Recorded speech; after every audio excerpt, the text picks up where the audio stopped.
बोलिए श्री रमण बिहारी लाल की जय। परम पूज्य सदगुरुदेव भगवान की जय। श्री कृष्णाय वासुदेवाय हरे परमात्मने प्रणतः कलेश नाशाय श्री गोविंदाय नमो नमः। श्री कृष्णाय वासुदेवाय हरे परमात्मने प्रणतः कलेश नाशाय श्री गोविंदाय नमो नमः। श्री कृष्णाय वासुदेवाय हरे परमात्मने प्रणतः कलेश नाशाय श्री गोविंदाय नमो नमः। ठाकुर हमरे रमण बिहारी हमें रमण बिहारी के। ठाकुर हमरे रमण बिहारी हमें रमण बिहारी के। साधु सेवा धर्म हमारा काम न दुनियादारी से। गुरु की सेवा धर्म हमारा काम न दुनियादारी से। कोई भला कहो चाहे बुरा कहो हम हो चुके रमण बिहारी के। कोई भला कहो चाहे बुरा कहो हम हो चुके सदगुरु प्यारे के। हम हो चुके सदगुरु प्यारे के। हम हो चुके यमुना मैया के। हम हो चुके यमुना मैया के। ठाकुर हमरे रमण बिहारी हमें रमण बिहारी के। ठाकुर हमरे अवध बिहारी हमें अवध बिहारी के। ठाकुर हमरे भोले बाबा हमें भोले बाबा के। ठाकुर हमरे भोले बाबा हमें भोले बाबा के। ठाकुर हमरे हनुमत दादा हमें हनुमत दादा के। ठाकुर हमरे हनुमत दादा हमें हनुमत दादा के। ठाकुर हमरी राधा मैया हमें राधा मैया के। ठाकुर हमरी तुलसी मैया हमें तुलसी माता के। ठाकुर हमरे अवध बिहारी हमें अवध बिहारी के। बोलिए श्री रमण बिहारी लाल की जय। जय जय श्री राधे श्याम। भक्त भक्ति भगवंत गुरु चतुर नाम वपु एक। इनके पद वंदन किए नासे विघ्न अनेक।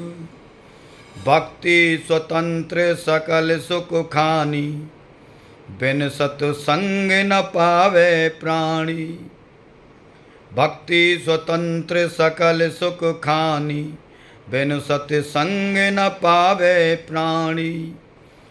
बिन सत्संग विवेक न होई राम कृपा बिन सुलभ न सोई। संतत जपत समय अविनाशी शिव भगवान ज्ञान गुण राशि। गुरु बिन भव निध तरै न कोई जो विरंच शंकर सम होई। जो विरंच शंकर सम होई। सिया राम मैं सब जग जानी करूं प्रणाम जोर जुग पानी। कहने का आशय यह है भक्ति स्वतंत्र सकल सुख खानी। भक्ति सुखों की खान है, स्वतंत्र है,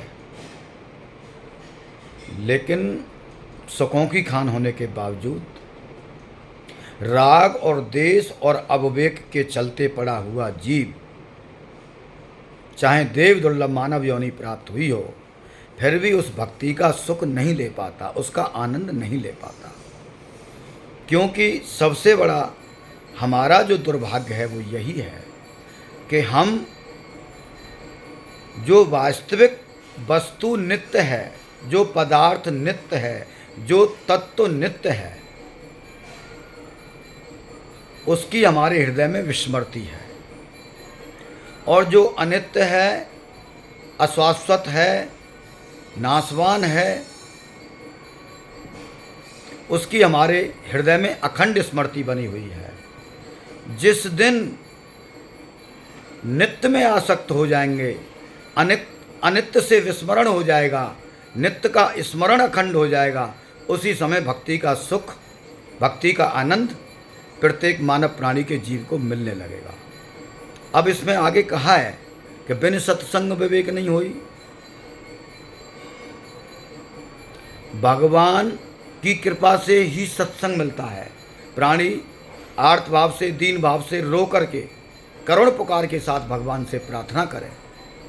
क्योंकि जब प्राणी लंबे समय से दुखी हो रहा होता है, लंबे समय से दुखों का पहाड़ उसके ऊपर टूट रहा होता है, एक ना एक दिन वो प्रिया प्रीतम युगल सरकार की शरण में आ ही जाता है। और जब रो कर के प्रार्थना करता है, व्याकुलता से प्रार्थना करता है, तो भगवान उसे किसी न किसी संत सदगुरु से अपनी अत कृपा करके, अपनी परम कृपा करके किसी संत सदगुरु के चरणों का आश्रय दिला देते हैं।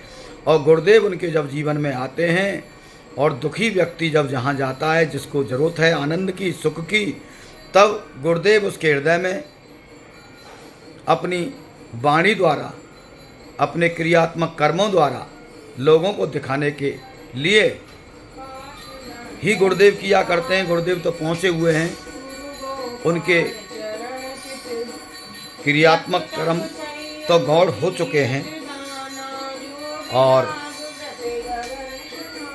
उनके क्रियात्मक कर्म पूरे हो चुके हैं, लेकिन फिर भी हम जैसे संसारी जीवों को समझाने के लिए वो प्रत्येक कार्य को भक्ति युक्त चित्त से करते हैं।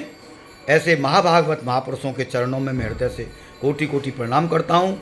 जब गुरुदेव का हृदय में भाव आया, गुरु की शरणागति हुई, गुरु ने शरणागति का आश्रय दे दिया, भगवत कृपा के चलते वही जीव के हृदय में सत्संग रूपी ज्ञान गंगा का जल बहने लगता है और भक्ति का सुख मिलने लगता है।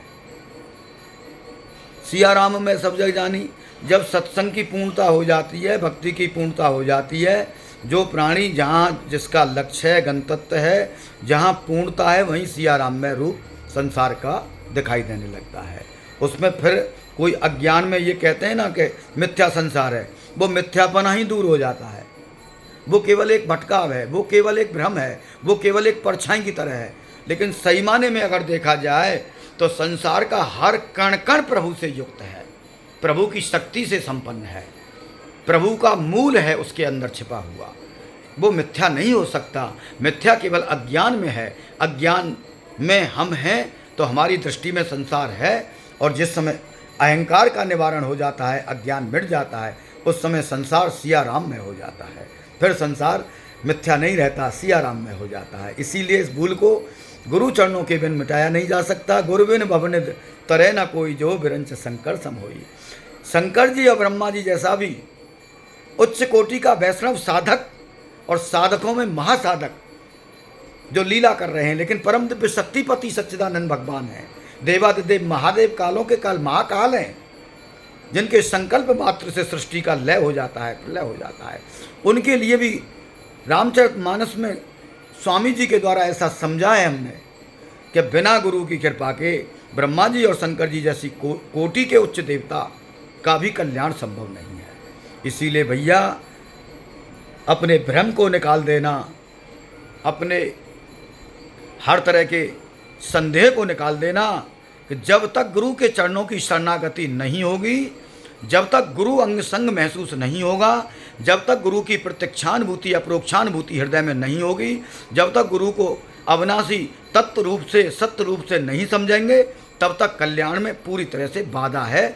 चाहे कोई दुनिया भर के कितने भी साधन कर ले, एक ना एक दिन अगर उसको आत्म उन्नति को पूर्णता की तरफ ले जाना है तो उसको गुरु के चरणों का आश्रय लेना पड़ेगा।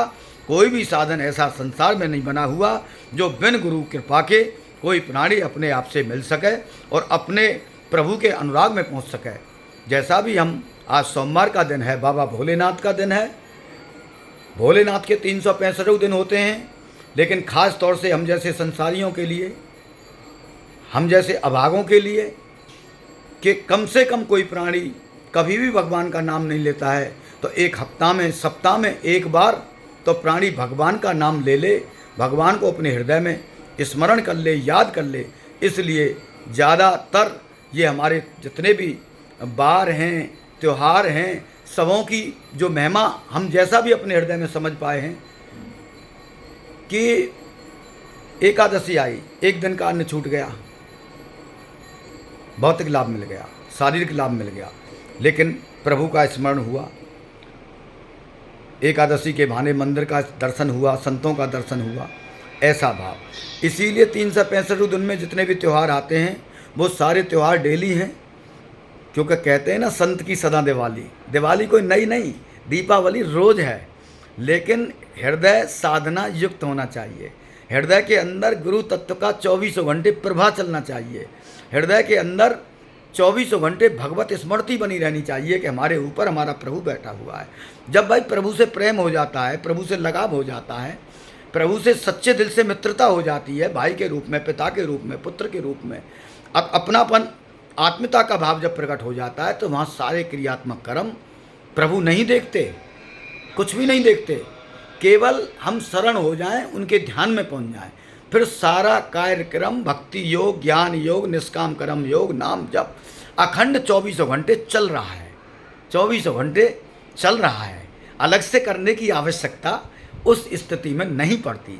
जैसे सास अपनी बहू का कार्य धीरे धीरे कम करा देती है जब बच्चा गर्भ में होता है, जैसे ही 5वां लगता है, 6वां लगता है, धीरे धीरे कर्म घटाती चली जाती हैं। जो योग्य सास होती हैं, जो साइंस, मेडिकल साइंस के बारे में जानती हैं, या डॉक्टरों की एडवाइस पर धीरे धीरे काम का लोड उनके ऊपर कम कर देती हैं। 8वें 9वें में बिल्कुल लोड हल्का हो जाता है। इसी प्रकार जीव जब तक साधना में किसी भी क्रियात्मक कर्म को धर्मयुक्त को करता है, लेकिन जैसे ही भगवान का प्रेम उसके हृदय में समाहित हो जाता है, तो उसकी साधना पूर्णता की ओर होती है, और बिना करे हुए शरणागति के चलते, भगवान के प्रेम के चलते सभी धर्मयुक्त आचरण उसके अंदर से होते हैं।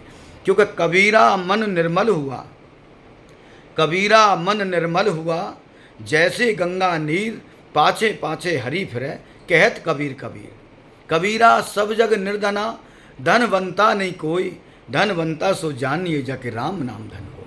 एक बार इस अंतःकरण को निर्मल करने के लिए गुरु आज्ञा में रहते हुए अपने आप से मिलने का, अपने परम प्रभु को प्रसन्न करने का, सभी क्रियात्मक कर्म धर्मयुक्त मंगलाचरण के साथ करते हुए अपने साधन को पुष्ट करें और गुरु शरणागति को पुष्ट करें, भगवान का अनुराग पाएं।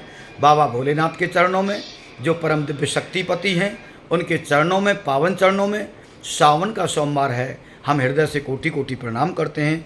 हम पर कोई भी भूलवश, अज्ञान के चलते, अंधकार के चलते, राग और देश के चलते कोई भूल हो गई हो जो हमारे हृदय में आ नहीं पा रही है, इन शब्दों में त्रुटि हो, उसके लिए हम हाथ जोड़ करके सभी से क्षमा प्रार्थी हैं।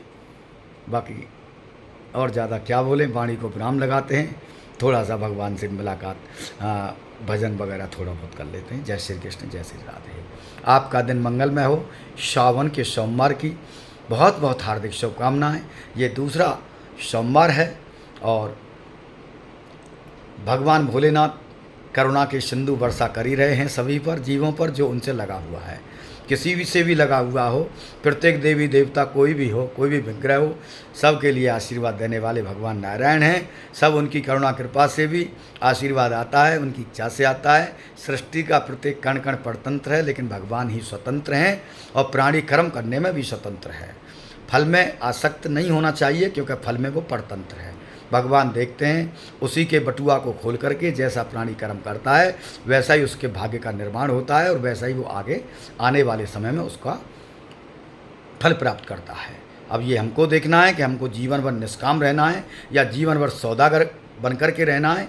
ये हमारे विवेक के ऊपर डिपेंड करता है और हमारे लक्ष्य के ऊपर डिपेंड करता है और गुरु की कृपा के ऊपर डिपेंड करता है, जैसा भी हम संत महापुरुषों की कृपा से समझ पाए हैं। आज वाणी को ही विराम लगाते हैं। जय श्री कृष्ण, जय श्री राधे।